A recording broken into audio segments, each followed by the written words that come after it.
Welcome into the Inside Scoop. I'm your host, Josh Newberg. We are live from Nashville, Tennessee, and we got a lot to talk about on today's show because there are some big visit weekends happening at Tennessee, Texas, Alabama. We're going to talk with Chad Simmons. He's got some five-star updates as we're just about 8 weeks from signing day.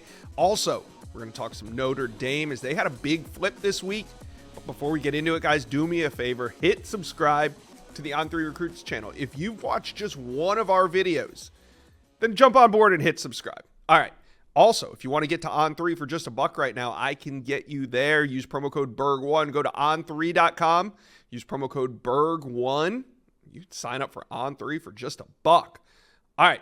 Let's take a look at the current On3 industry team recruiting rankings. There's a change at the top.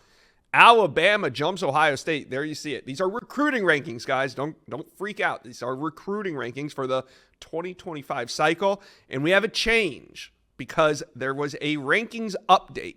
And before you get all enraged in our comment section, it was 24/7 Sports that updated their rankings. So the industry rankings changed. So right now, currently Alabama number 1, Ohio State, LSU, Auburn. Then you got Georgia at 5. But watch Georgia. They could be on the move this weekend. By the time I tape on Sunday, Georgia could be moving up because Elijah Griffin, the 5-star plus prospect out of Savannah, Georgia, is set to make his decision, and I think it's going to be the Dogs. So they could be on their way to making a move. Now, it won't put them in number 1 just yet. They still got some work to do, but I think they'll start inching toward that number 1 class over the weekend.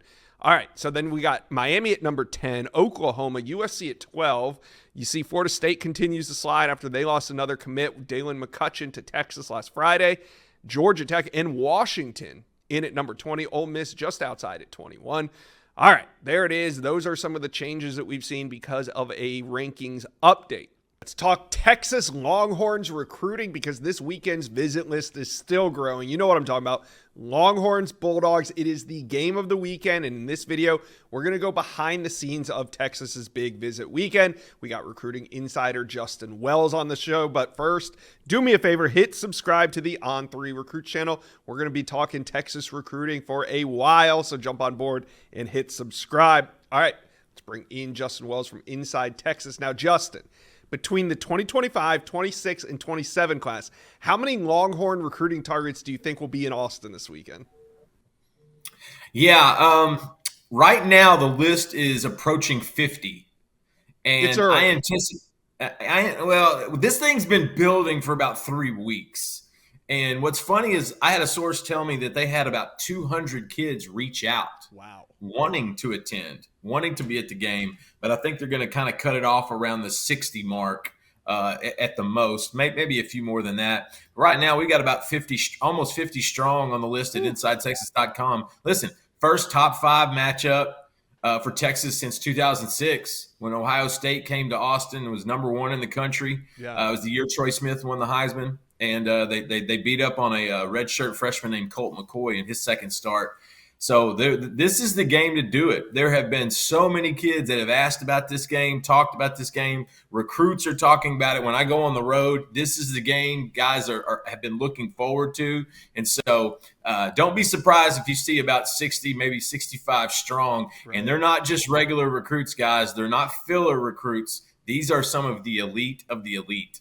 Yeah, I mean, normally on a big visit weekend, even if there's 100 recruits on campus, I mean, maybe 30, 40 of them have offers. But when you're talking 50 targets for Texas, I mean, you're talking like 50 targets that they've offered and are legitimately recruiting. That's huge. So That being said, obviously the product on the field is going to recruit itself. But how big is it to have both committed quarterbacks on campus this weekend in KJ Lacey and Diabell?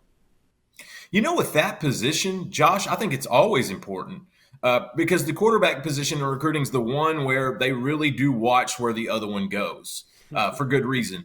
But, you know, getting those guys back on campus, I think, is big. You know, Auburn had been really pushing on KJ Lacey for the last 6 to 9 months. With them flipping Deuce Knight, I think you can kind of put that to rest now. Yeah. KJ was staying strong with Texas no matter what. Getting him back is going to be big because he's going to be able to interact with all these 2025 commits and a handful of 2025 targets that are going to be on campus. For Diabell, He gets to recruit this 2026 cycle. And guess what? Most of the recruits, the elite recruits that aren't committed, are going to be from the 2026 class on campus. And so D is going to get some head, FaceTime with a lot of these guys. So anytime you get your quarterback commits on campus, I think it's big. You get both of them, and you kind of sell them on that. Look, we're going to need both of you. This is the way it works. And Texas has a good blueprint for that. Quinn Ewers getting hurt this year. They went to the backup. Arch Manning didn't lose a step. And so with that position in recruiting, it's always important. If you can get those two guys on the same page, you're doing really well. All right, I want to focus on some of the stars from the 2025 class that'll be on campus. Here they are: Justice Terry, Kevin Wynn, Javian Hilson, Riley Pettijohn, Michael Terry. I mean, if we're being honest, I don't even really need to ask you about Riley Pettijohn or Michael Terry until after the weekend ends. There's just nothing to really gain talking about those two right now. Let's focus on defensive lineman Justice Terry. What does Texas need to do this weekend for you to feel like they have a legit shot coming out of this weekend to land Justice Terry? Yeah, Terry's the one wild card, obviously, because he's the number 2 rated defensive lineman in the nation. 2025 kid out of Georgia. You know, you're not just hosting for his official visit. I believe he's going to be in on Friday, as we reported. You're not just hosting this kid, you're hosting him against his top competition. Yeah, exactly. Texas is I posted a story earlier today at InsideTexas.com where a lot of these kids in Texas is mining the state of Georgia. They're using those connections from Tashard Choice and Kenny Baker and those guys, and there's a lot of talent in the state of Georgia, and Justice Terry might be the best. And so what better thing to do than to potentially beat the top competitor for his services than hosting the Georgia Bulldogs? I think this is one that we're getting to know a little bit more about. There's some things about it that have to be sorted out, but like you asked, for Texas to feel good coming out of this weekend, I think you need to see a win. Yeah. And I think you need to see a really good atmosphere and environment. And there's a good chance this is going to be the biggest, most attended game in DKR history. Mm-hmm. If you do all those things and check all those boxes and just keep recruiting the way you're recruiting, they don't push. They just present. If you keep doing that, I think Texas will be in the conversation. If it gets ugly or if it's a blowout in Georgia's favor, that might actually hurt them a little bit. But I love the fact they're bringing in Georgia's top D-line target on their board from their home state, from Manchester to Austin. That's going to be cool. Yeah, you got to make a big impression. This is the weekend to do it. We'll see what happens coming out of this one. Now, I can guarantee, you said they got to do two things. One, I can guarantee that atmosphere is going to be special. A win. Now, I feel good about Texas winning, but I can't guarantee that. But I can guarantee that atmosphere is going to be special. All right, let's talk defensive lineman. Another defensive lineman here, Kevin Wynn. He's committed to FSU, but it feels like to me he's just holding a spot there right now because he went out to USC. He's been to Georgia. And over the weekend, his teammate, Stephen Miller, he's a safety, he flipped his commitment from Mississippi State to USC. Now, Kevin Wynn and Miller were both out at USC over the weekend, and, that had to be exhilarating for Kevin Wynn to see his teammate commit to the Trojans. So, what are you hearing now where things stand with Texas and Wynn? The one thing I know with Kevin Wynn is I don't think he's going to sign with Florida State. Right. I think you can take that one to the bank. You could even RPM that one if you wanted to. He's just trying to find his secondary home right now while having 1 foot on home base. Probably so. And I don't necessarily blame the kid. Look, I think there's three schools here. Texas is squarely in the mix. Coach Kenny Baker, defensive line coach at Texas, went to go see him a couple weeks ago when Texas had a bye week. They like him a lot. Like, they would love for him to jump in this class. They've already got 2 kids, Josiah Sharman, Myron Charles. They want to add 2 more, maybe even 3. USC is making some hay right now. They're not only playing well on defense, they are recruiting at a very high level. And so the fact he went out to Southern California is noteworthy. Clemson is the school you need to watch for Kevin Wynn. I think Clemson has slid into this thing and may be the quiet leader for a kid that's committed to another school. They've done a tremendous job there. Right now, I think he's just open. Yeah. I think he's soaking in all this atmosphere. Like you said, he's looking for his second home. He's in no rush. Texas is in no rush, which is, I think, what gives the Horns a chance. They're not pushing him to commit. They're just, they're just selling the school. They're just selling the program. Hey, come join what we're building here. And so Kevin Wynn kind of also falls in the category with Walter Mathis Jr. and with Joseph Mbachu, both Georgia defensive line prospects, where Sure. Texas is going to try to grab one or two more of those kids. And I think Kevin Wynn might have the most upside. Watch USC and really watch Clemson there. Okay, now how about edge Javian Hilson? He's another one that was committed to Florida State. He reopened his recruitment back in early September, and he's been on the market now for about 5-6 weeks. He's been trending to Texas. So is this a weekend where Texas can close on Javian Hilson? Yes. This is the weekend with Javian Hilson. I think this is the morning that you put on a pot of coffee. And you get ready to close this thing up. Our Steve Wiltfong has been great. He's been all over this. I talked to him about Central Florida really being kind of the top competition there. I think he had some familiarity with the staff, some teammates there. But ultimately, I think Texas and Javian Hilson just make too much sense. And I think we could see possibly an ending to that recruitment this weekend. I think Hilson wants to join the Horns. I think he really, really connected with Sark. That official visit really hit home with him. And we ask kids all the time, what did you think about this? And what stood out here? Hilson's first answer with everything was the culture. And if there was one play that summarized the culture at Texas, it was Isaiah Bolden's hustle touchdown last week again in the Red River Shootout when Trey Wisner fumbled the ball. That's a culture play that's been shown on TVs and in video rooms and locker rooms for the last 2 days, 3 days straight. That's culture. And I think for Hilson, it really matters. If you can add him with a Smith Arogbo and a Lance Jackson, two other edge guys in the 2025 class, that you're looking at potentially the best edge haul in the country. And I think Javian Hilson makes a lot of sense. He's already decommitted twice. He once was committed to Alabama. Saban retired, so he changed his mind. He went over ahead and tried Florida State. That didn't work out. Usually with those kids, I feel like the third one's a charm. And so I really like where Texas is standing. If there was one kid coming out of this weekend that would be a Longhorn, it's going to be Hilson. Okay. Now, we're going to talk Riley Pettijohn, Michael Terry next week after these visits conclude. But I also noticed on your site on Inside Texas, there's a lot of 2026 targets on campus. Who do you think are the most important that Texas Longhorn fans need to know? Yeah, on offense, they're big in state. There's a lot of in-state guys that they are really trending well on. One of the top offensive tackles in the country, John Turntine, 5-star. He's going to be back on campus. He is the pillar of the offensive line. He's the number one rated player in the state.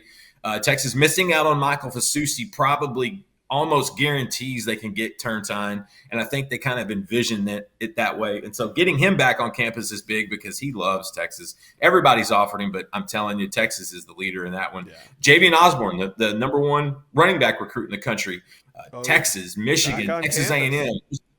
He's going to be on campus. That is a big running back, a big target. If there's one on the big board, it's him. Wide receiver Caden Finley. Now, they already have Chris Stewart out of Shadow Creek. They love Caden Finley. And that's the son of former Texas Longhorn tight end and Green Bay Packer tight end Jermichael Finley. Caden is a stud, 6'2", 205 pounds out of Aledo. Just a really, really dynamic kid. They want to get him in this class. Now you want to look over the defensive side of the ball, and I'm telling you, Tyler Atkinson is a recruitment you've got to watch. When I say Texas is going into Georgia and mining the Peach State, this is an example of it. Tyler Atkinson, I believe he's either the number one or number two rated linebacker in the country, about 6'2", 205 pounds, Mr. Sideline to sideline. I mean, this dude just tracks and smacks.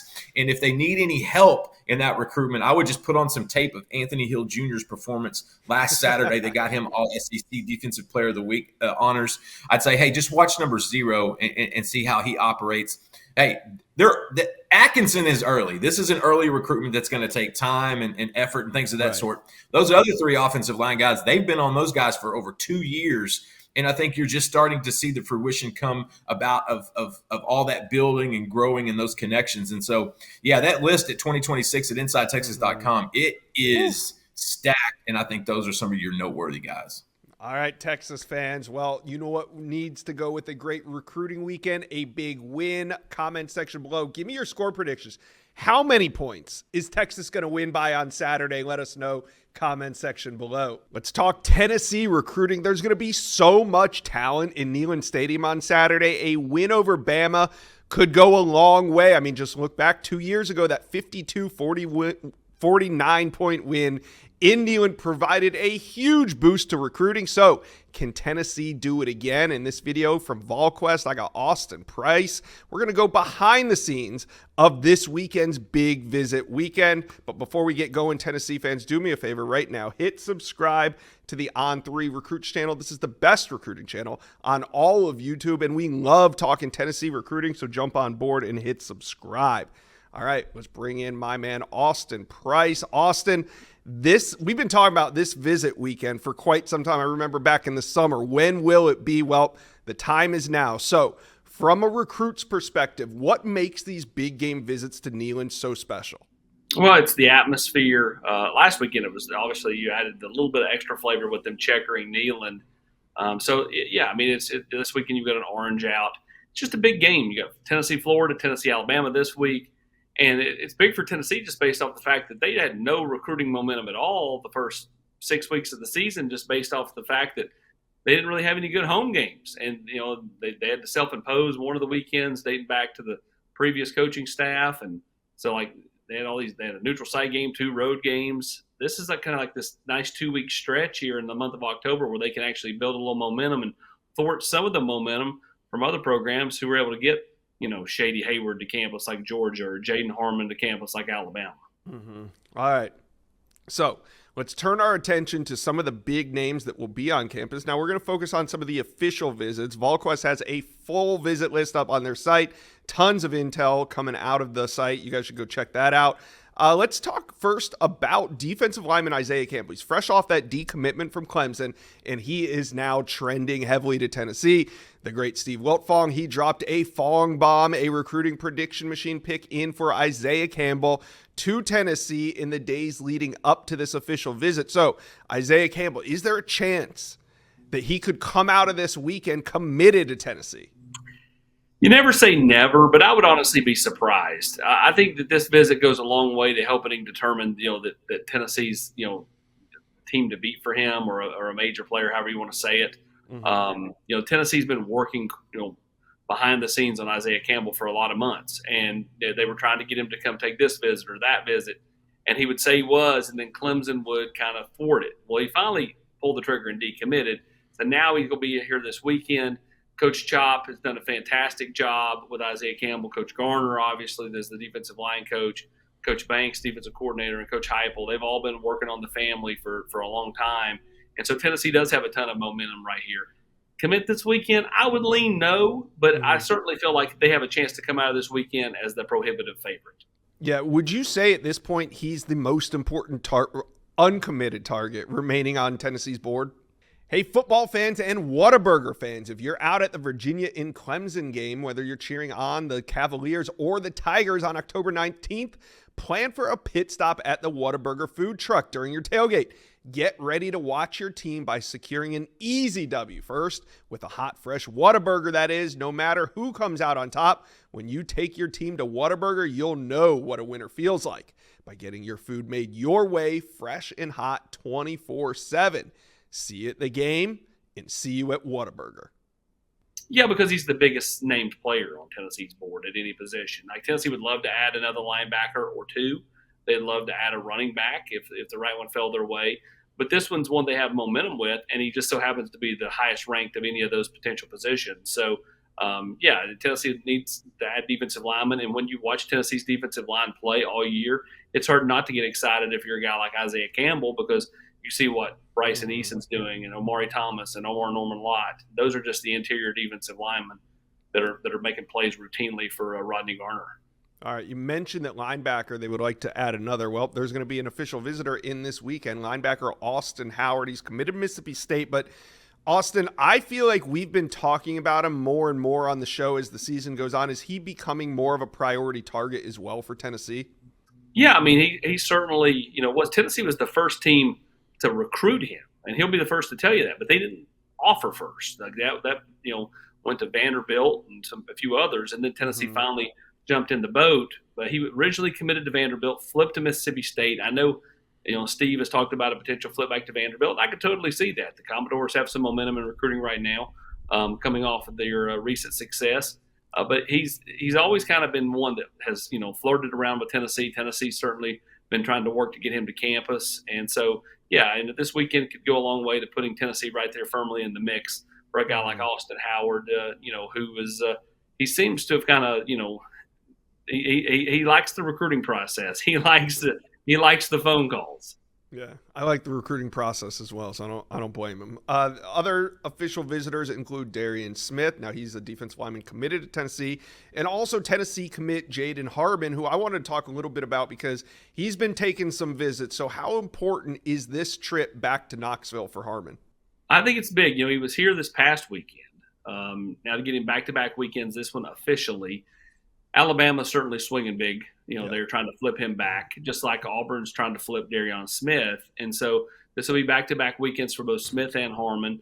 Harmon is one that's very important to Tennessee. The linebacker position, as we just pointed out with Austin Howard, is one that Tennessee, likes where they're at in this class, but they would need to add to just because, with Keenan Peely's injuries, Tennessee's finding out they need more linebackers on their roster. Mm-hmm. And, Arion Carter is someone who's done a fantastic job as an older, sophomore recruiting Jaden Harmon. Harmon, has developed a nice rapport with William Inge and the Tennessee linebacker room. So it's big. It's definitely big to get him back up here back-to-back weeks after he visited Alabama for the Georgia game a few weeks ago. All right. Now, when we move on, we're going to talk about the class of 2026. And this is really important because this is where the groundwork gets laid. Like when I mentioned about the win 2 years ago, kind of these early impressions are made. And this weekend, On3's number one offensive tackle in the 2026 class, Emmanuel Iheanacho, will be on campus. So, Tennessee is swinging big at these offensive tackles. They landed David Sanders this year. So talking about next year, where does Tennessee stand right now for Iheanacho?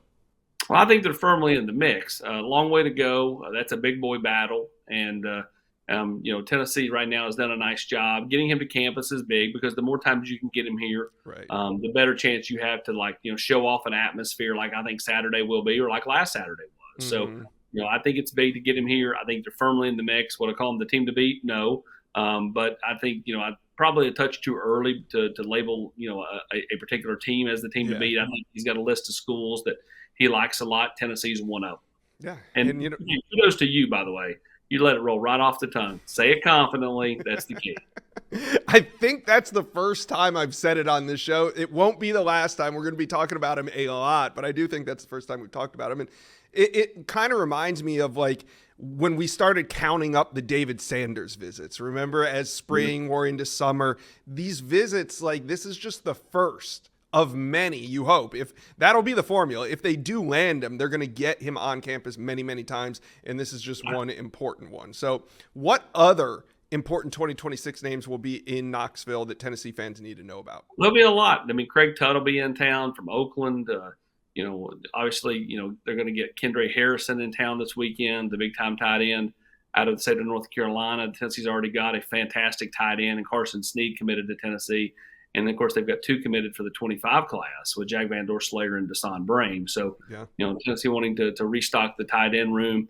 And then, of course, Faison Brandon, who, continues to work guys. He was working kids this past weekend. He'll be working them again this coming weekend. Yeah. And Tennessee fans, like I said, VolQuest has a ton of information on more names that'll be on campus this weekend. Go check them out. But let me know, who are you guys most excited about? And also, in the comment section below, how many points will Tennessee win by this weekend? Let me know. Comment section below. Let's talk some Alabama recruiting. We got the great Andrew Bone from Bama Online on this video. We got a couple major developments with the Tide in their recruiting that we got to cover today. But first, hit subscribe to the On3 Recruits channel. This is the best recruiting channel on all of YouTube, and we love talking Alabama recruiting, so jump on board and hit subscribe. All right, let's bring on Andrew Bone. Now, we got to cover some big news that went down on Monday night. The number one JUCO edge in America, Cavante Henry, visited over the weekend and committed to Alabama Monday night. How did all this go down so quickly from the visit, and what does he bring to this roster? Well, it was a visit that was kept under wraps, and Alabama had kind of planned it that way. They were trying to flip him away from his commitment to Mississippi State.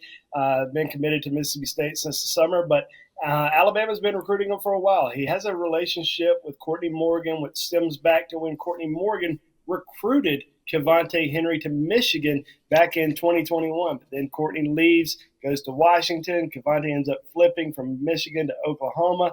And now it's kind of come full circle with a flip from Mississippi State to Alabama on Monday. But yeah, I mean, big visit for him this past weekend in Tuscaloosa on an official. Alabama really likes his size, 6'4", 245 pounds, is an edge rusher, but Alabama's recruiting him for that bandit position on their defensive front. They really feel like he can make a big impact, sort of similar to what LT Overton's been able to do at Alabama this season. So I think it's a great pickup for Alabama. It gives them 3 defensive line commitments in this class, including 2 from the junior college ranks.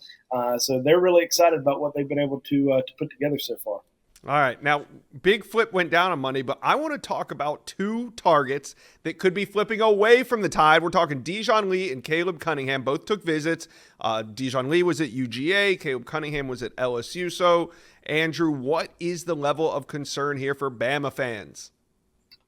I think anytime you start seeing your recruits take visits elsewhere and continue to take visits elsewhere, you start to get a little bit concerned. But with Dijon Lee, we kind of knew that going into the season, he was going to take some visits. Now, this trip to Georgia, he's got a trip to Texas A&M next month. Those visits were planned about 2 months ago. So it was planned prior to Alabama's loss to Vanderbilt. So it wasn't necessarily a reaction to that. Right. We talked to Dijon about his commitment status with Alabama. He still seems very solid with the commitment. Now, he does have a great relationship with Dante Williams, the defensive backs coach at Georgia, and that's really what has kept them in the mix for him. But as of right now, it seems like he's very solid with Alabama, just enjoying the process, enjoying some games. Now, with Caleb Cunningham, I feel like he's gone to a different school every single week. It's probably a good thing he's not going to the same school every single weekend, but he is getting out there, going to see in different places. Went to LSU this past weekend. He's going to Mississippi State. He's got some other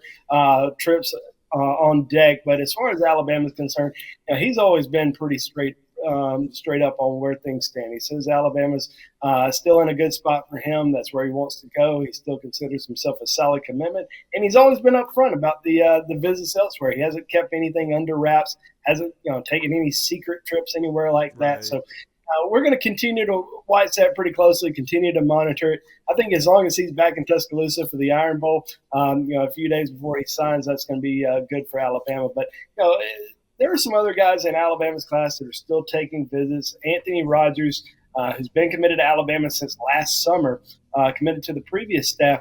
He's been taking some visits. Took an official to Georgia this past weekend. Is going to take a visit to Ohio State. Hasn't set up an official to Alabama yet, so kind of intriguing to see what happens there. Alabama did get a commitment back in August from the number 2 running back in the country, A.K. Deere. And Harry Dalton, who is committed to USC, has still been discussing a potential trip back to Tuscaloosa this season. So going to be interesting to see how maybe it ends up with Alabama's second running back in this 2025 class. All right. Enough talking about prospects that Alabama might lose. Let's get back to talking about who they might gain. What's the latest on cornerback Ivan Taylor? Is he expected back in Tuscaloosa? Now, Taylor is committed to Michigan and was in town a couple weeks ago. There's a lot of buzz around that recruitment, but since then, what's been going on? Yeah, so with Ivan Taylor, this is a kid that Alabama heavily recruited back in the summer and in the spring. Committed to Notre Dame, took an official visit to Alabama in June, and there was a lot of buzz on Alabama after that trip. But then he takes a visit to Michigan, ends up committing to the Wolverines, but Alabama did not stop pursuing him. He was in Tuscaloosa for the Georgia game. Spoke highly about his visit, so he's still in daily contact with the Alabama coaching staff.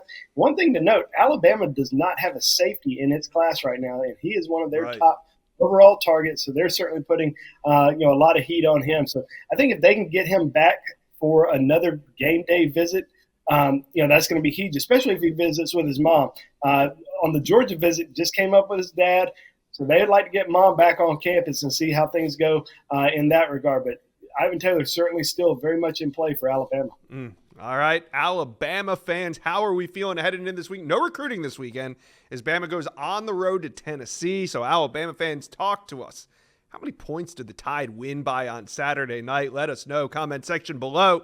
The early signing period is just 7-8 weeks away. It's really creeping up on us. So we got some 5-star intel with Director of Recruiting Chad Simmons in this video, and he's going to take us behind the scenes, some of the biggest recruitments we're watching between today and National Signing Day. But first, you guys do me a favor, hit subscribe to the On3 Recruit channel. We're the best recruiting channel on all of YouTube, and recruiting's about to get red hot, so make sure you jump on board, hit subscribe. All right, let's bring on Chad Simmons. Chad, we got some 5-star intel we got to talk about. Let's start with Elijah Griffin because he's making his decision Friday. The #1 defensive lineman in America, down to 3 teams, Georgia, Miami, and USC. Chad, give us the latest ahead of his decision. Yeah, I mean, the latest, obviously, Josh, is coming off that OV to Georgia. We know we've painted Georgia as the team to beat for well over a year, maybe 2 years even. They offered him first going back to his middle school days. I think second or third game of his 8th grade year, Georgia offered him a scholarship and has been getting him on campus to Athens as often as possible ever since. So I still like where Georgia sits. I think, Miami's been a team to watch, getting him on that OV over the summer. He tried to get back to Coral Gables in September. It didn't work for that Ball State game. He's only seen 2 games this year, and both have had Georgia involved, once in Atlanta for Clemson and then back this past weekend for Mississippi State. USC just too far away. They stayed in the mix. Eric Henderson did a good job there. Across the country just didn't work for him and his family. Miami's a team to watch as far as competition, but Georgia's still in the driver's seat. All right, well, let's stay in the state of Georgia, talk about another 5-star defensive lineman. This one, we go from the #1 defensive lineman to the #2 defensive lineman, Justice Terry. We got Alabama, Auburn, and FSU in the mix, but this weekend is big because he's going to take an official visit to Texas. Now, he's probably not going to make a decision until the early signing period. So how do you see Texas factoring into this recruitment right now? Well, ask me this time next. I'll probably have a better answer next week at this time. We'll see what happens. I mean, Texas obviously is new to this race. I mean, Justice told me himself they just started recruiting him probably about 2.5 weeks ago. So since they've started and Elijah Griffin told me the same. So we know Texas wants another D lineman or 2 in this class. They start reaching out to multiple guys, including Elijah Griffin, Justice, Walter Mathis here, LSU commit in Georgia. I mean, starting to search for another one, and Justice is the hot name this weekend, getting him on campus for the OV. And he's talking to Kenny Baker. He's talked to Sark a few times. I mean, I think they pique his interest because it's Texas. We know they're a top program. He's been committed at one time to both Georgia and USC. I think he wants to somewhat enjoy this last month and a half, 2 months before he commits and truly signs with the school in December. But Texas has a big opportunity this weekend. Get him on campus for 48 hours. Roll out the red carpet. Should be a great atmosphere at night at Texas against Georgia, the team that's probably been trending for him since he opened his recruitment back up. But Texas is, I think, somewhat of an unknown for Terry and his family. I mean, he's watched them on TV. He's talked to the coaches a few times, but all this is kind of new. So it'll be a huge opportunity for him to see Texas and for Texas to wow him this weekend.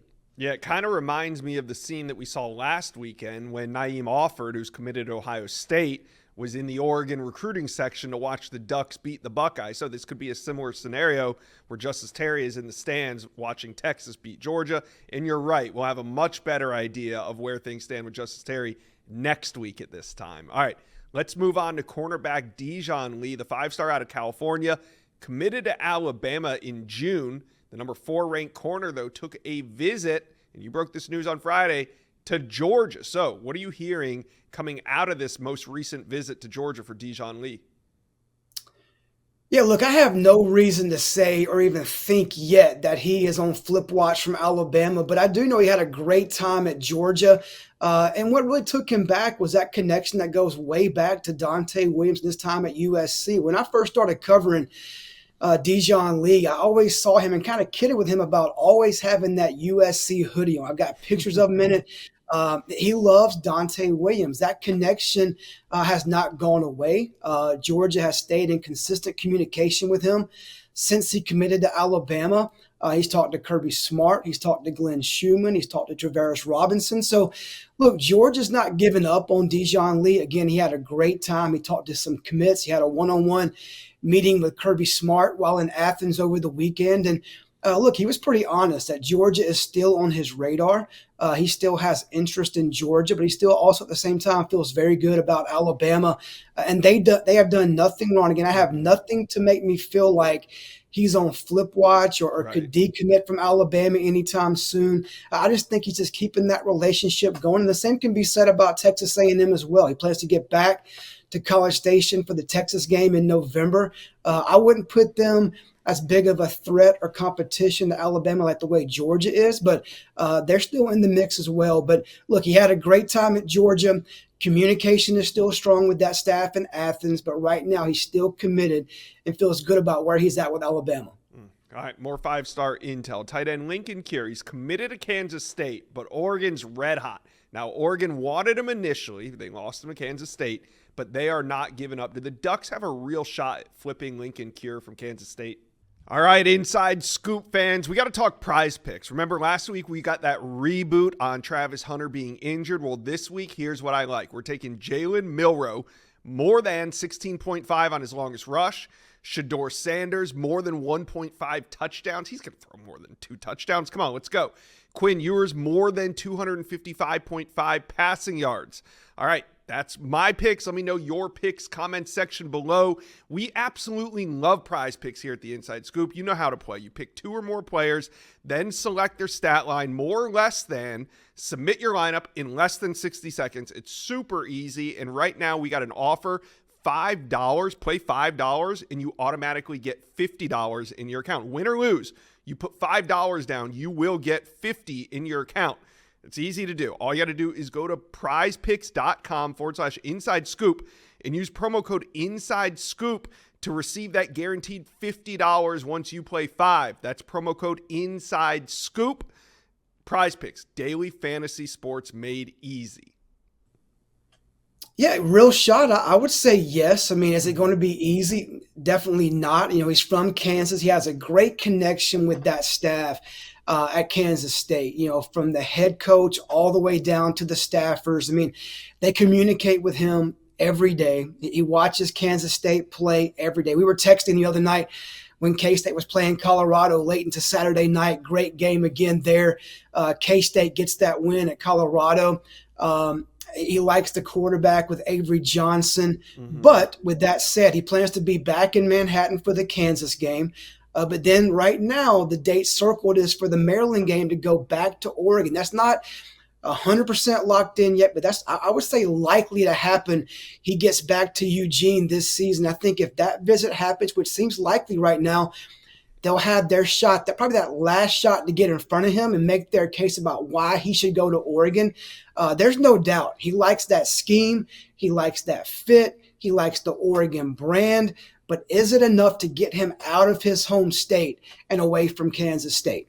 Yeah, Ducks need him back on campus. Speaking of Oregon, let's talk more flip targets. Now, Oregon could be flipping Lincoln Curie, but I want to talk about one of their commitments right now. Cornerback Brandon Finney. Chad, we spoke about him a couple weeks ago. It seemed like he was trending heavily to Penn State, potentially flipping to the Nittany Lions, but this past weekend, he was back at Oregon for that Ohio State game. Can the Ducks hold on?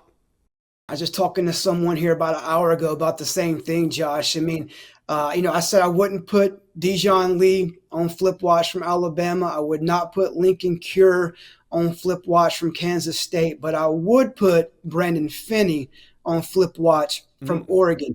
Look, he went back to Oregon.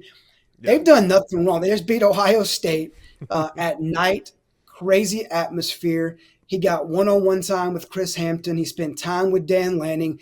That crowd was crazy. You couldn't ask for a better environment to be in. But when I'm hearing still a lot about Penn State after going on a visit like that, where Oregon knocked off an elite competitor in Ohio State in a huge game, huge win around other Oregon commits, that tells me something. And to me, that tells me that the interest in in Penn State is real.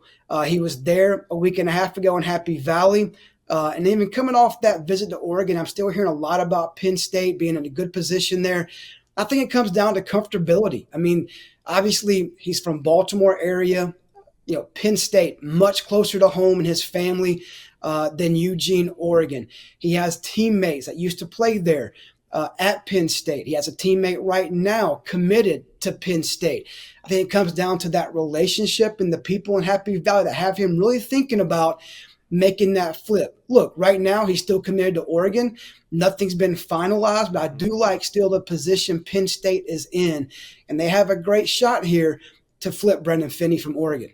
All right, let's head out to USC. Stephen Miller, he flipped his commitment from Mississippi State to the Trojans. Now he's one of the top safeties in America. And now his teammate, Kevin Wynn, defensive lineman that's committed to FSU, he was also on last weekend's visit with Stephen Miller, their teammates, to USC. So Kevin Wynn is a flip target that we talk about with Georgia. He's a flip target we talk about with Texas.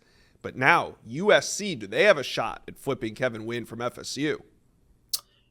There's no doubt that there's real buzz around Kevin Wynn and obviously USC. It seems like every time a player goes to USC, though, that there's buzz around them making that move and getting that commitment or flipping him from wherever he's committed to. This one's no different. The biggest thing that's different about this one compared to his teammate, Stephen Miller, who flipped his commitment, was Miller had his family with him in L.A. Kevin Wynn did not. I think that leaves more questions about, can he go back home and convince his family that, he wants to go all the way across the country from out on the east side of Georgia, small town of Greensboro, to move to the big city of LA? Yes, his teammates committed there.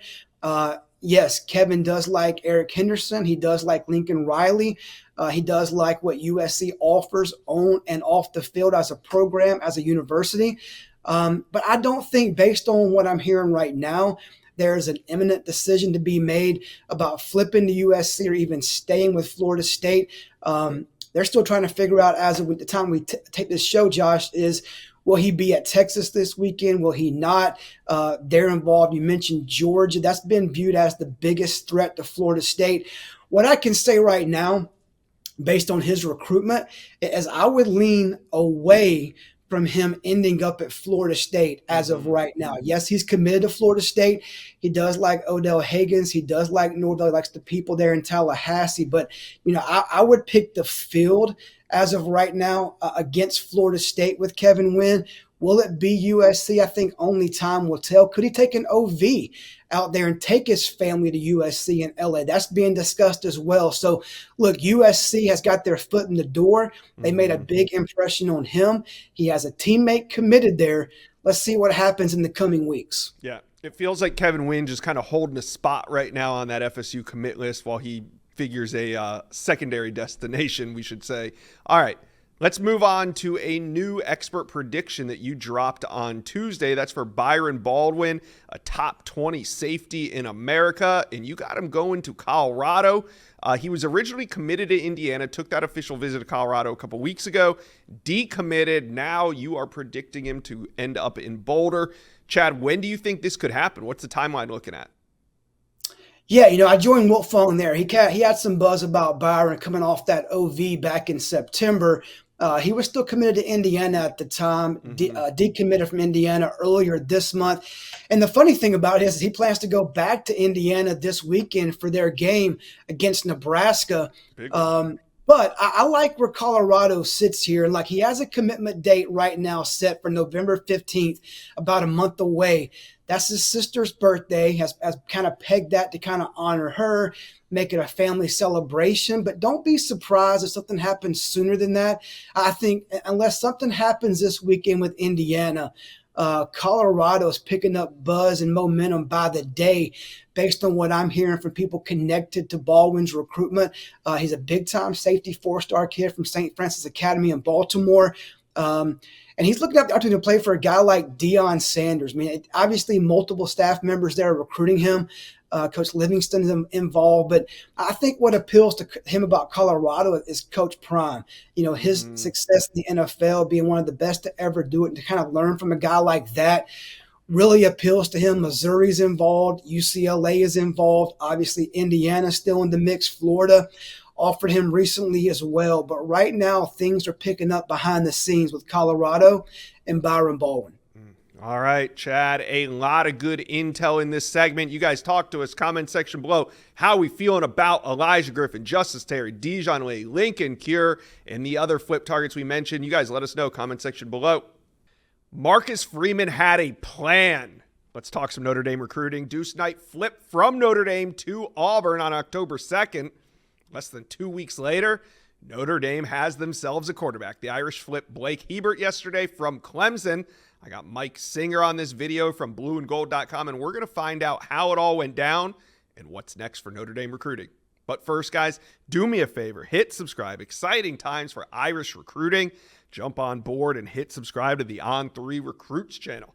All right, let's bring on Mike Singer from blueandgold.com. Now, Mike, 2 weeks ago, Deuce Knight was a Notre Dame quarterback commitment, and a lot has changed since then.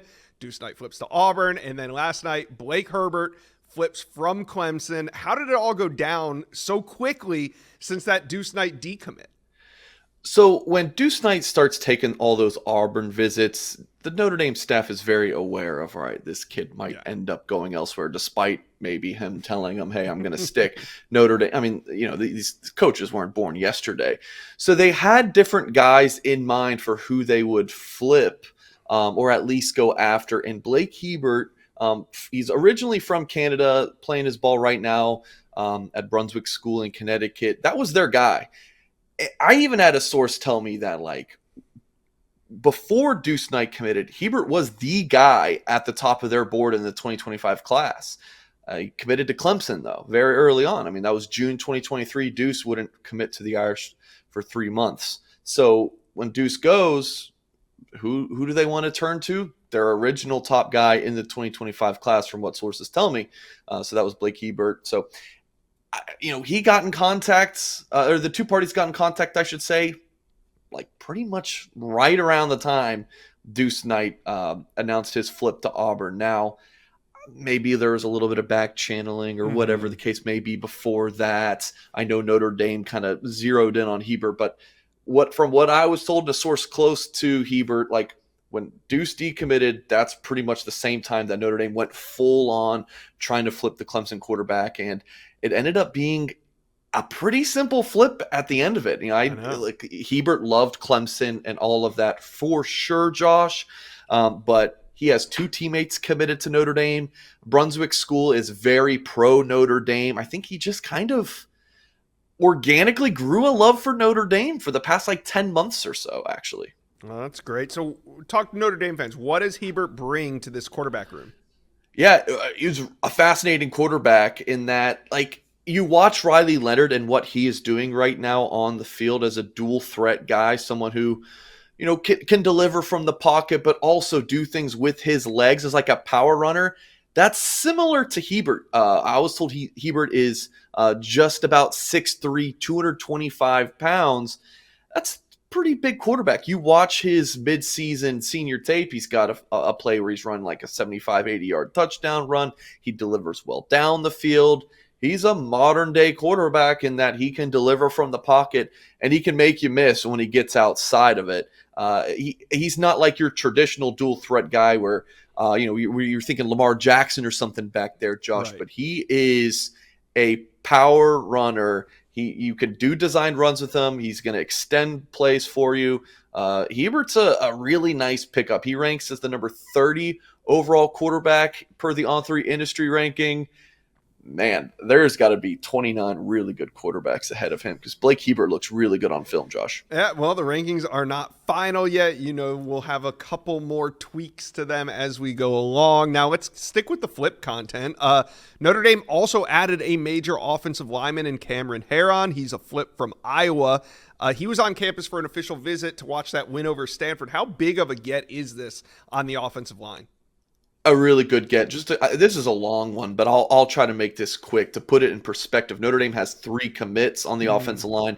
They were pretty happy with that, but Heron is someone who just, as he continued to impress in his early senior film, Notre Dame was like, we have to go get him. I mean, the best in-state offensive lineman. And he is a stud. Like, he is built like a tank. He's 275 pounds, and he looks like he's got a six-pack. Like, Cameron Herron was just way too good for Notre Dame not to take, so they went ahead and flipped them from Iowa.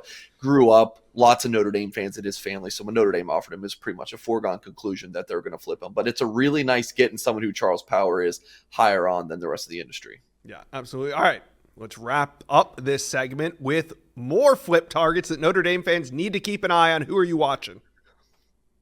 There's definitely a few. Notre Dame always likes to cook late in the cycle with some flips. They have 3 receivers committed. They're going after 2 more, and I feel like they're going to get one of them. Jalen Cooper, I know you've talked about him a lot on your show, Josh, committed to SMU, another one who Charles Power likes a lot more than the rest of the recruiting industry as his number 103 overall player in the country. He was just on campus this past weekend for the Stanford game for an official visit. I think Notre Dame has a slight edge. Cooper is someone that one way or another, Josh, you're going to be talking about him soon because he's making a decision in the next 5 or 6 days or so between sticking with SMU or flipping to Notre Dame. And then Derek Meadows. Notre Dame's still working on the LSU wide receiver commit. I know Steve Wiltfong's talked about that. We'll see if Notre Dame's able to get him on campus for a game. If they do, it's game on. If not, it's going to be a tough flip for the Irish. All right. Well, Notre Dame fans, exciting week of flips. Talk to Mike and I. How are we feeling about your new quarterback? And also, do you think Derek Meadows could be next? Let us know. Comment section below.